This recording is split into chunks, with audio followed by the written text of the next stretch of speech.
Welcome to Christmas in Hollow Hills. We will journey deep into the legends of this awkward little town. Today's episode, The Lost Christmas Tree. This podcast is presented by VCDI and TCDI.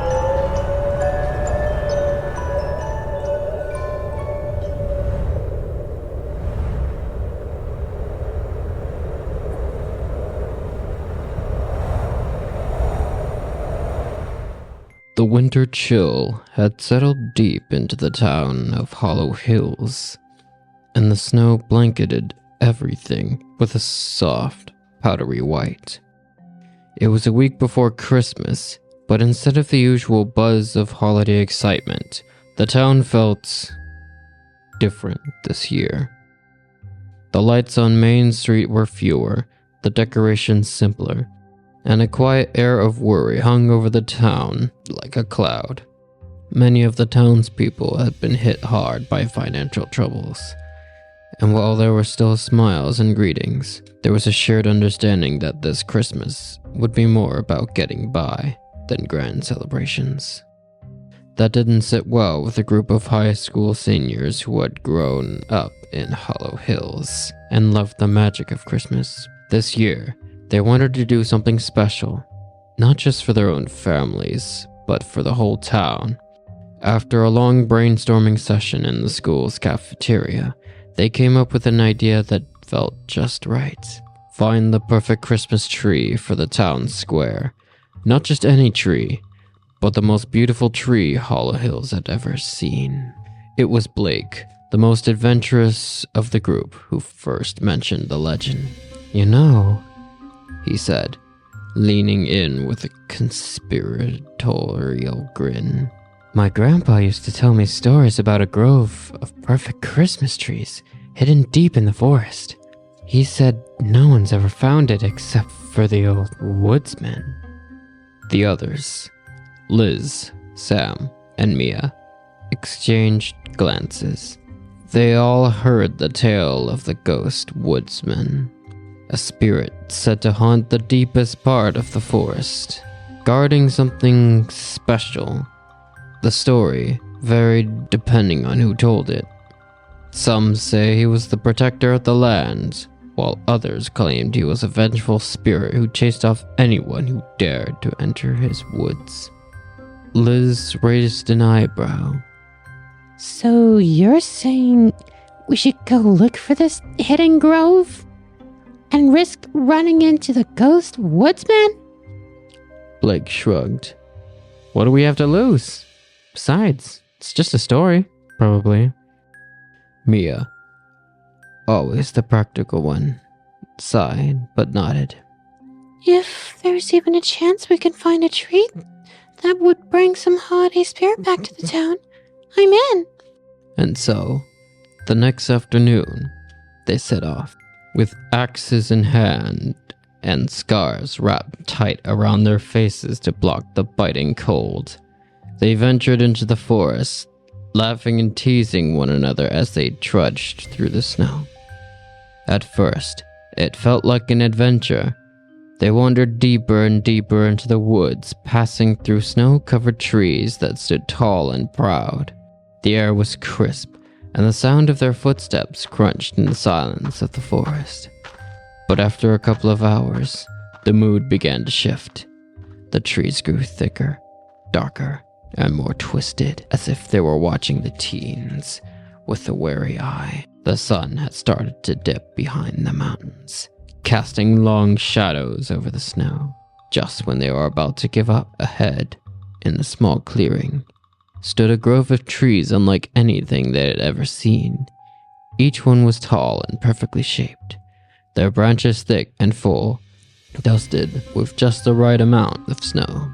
The trees had been grown specifically for Christmas, waiting for someone to find them. "They're perfect," Sam whispered, awestruck. Blake grinned and raised his axe. "I told you, let's get to work." But just as they approached the first tree, a gust of icy wind blew through the clearing, and with it came a sound like the creak of old wood or or the snap of brittle branches.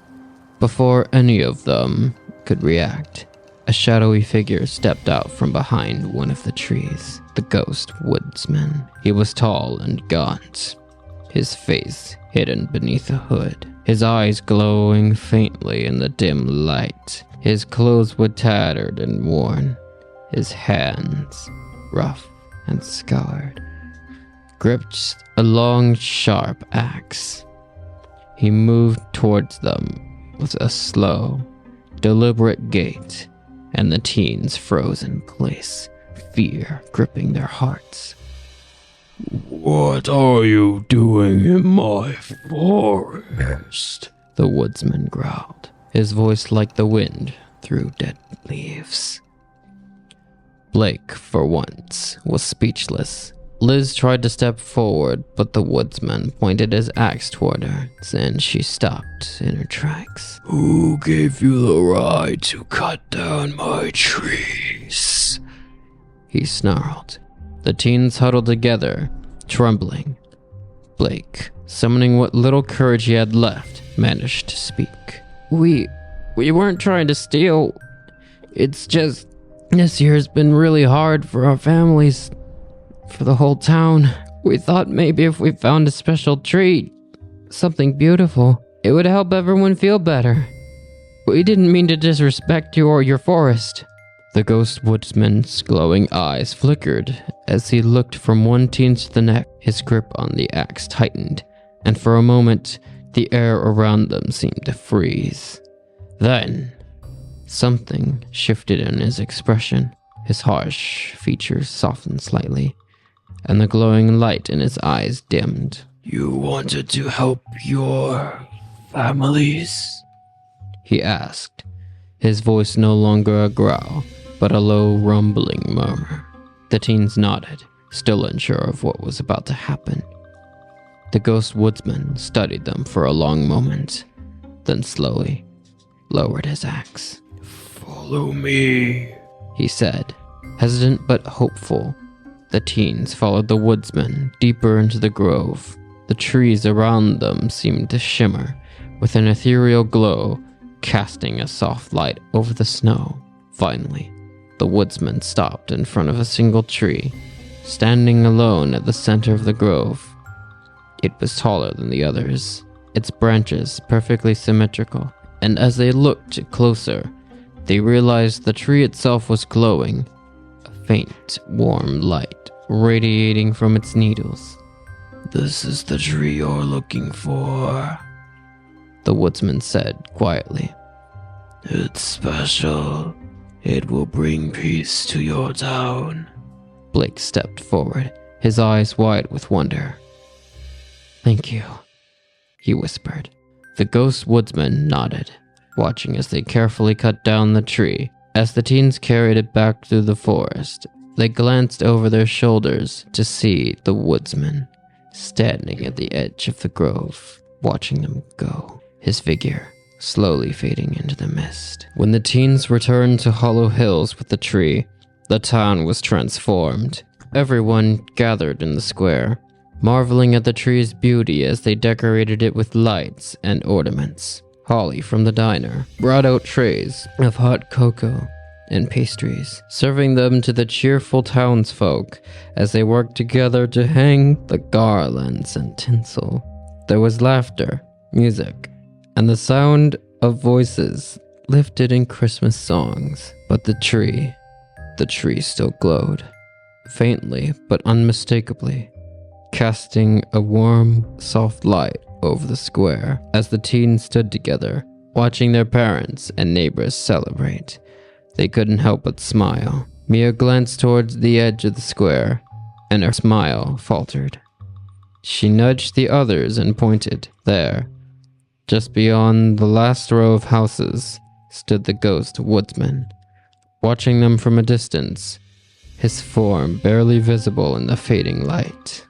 Before they could react, Holly noticed them staring. She followed their gaze, her eyes softening as she spotted the woodsman. With a knowing smile, she whispered, The protector of the forest. The teens looked at her, surprised. He's always been there. Holly continued. Watching over the grove. He's not just a legend, you know. He makes sure only the right people find it. The teens exchanged glances, feeling a sense of awe and gratitude. As they looked back towards the woodsman, he raised his hand in a silent farewell before disappearing into the night. The town's Christmas celebration continued, but for the teens, the glow of the tree and the presence of the ghost woodsman would be a memory they'd carry with them forever.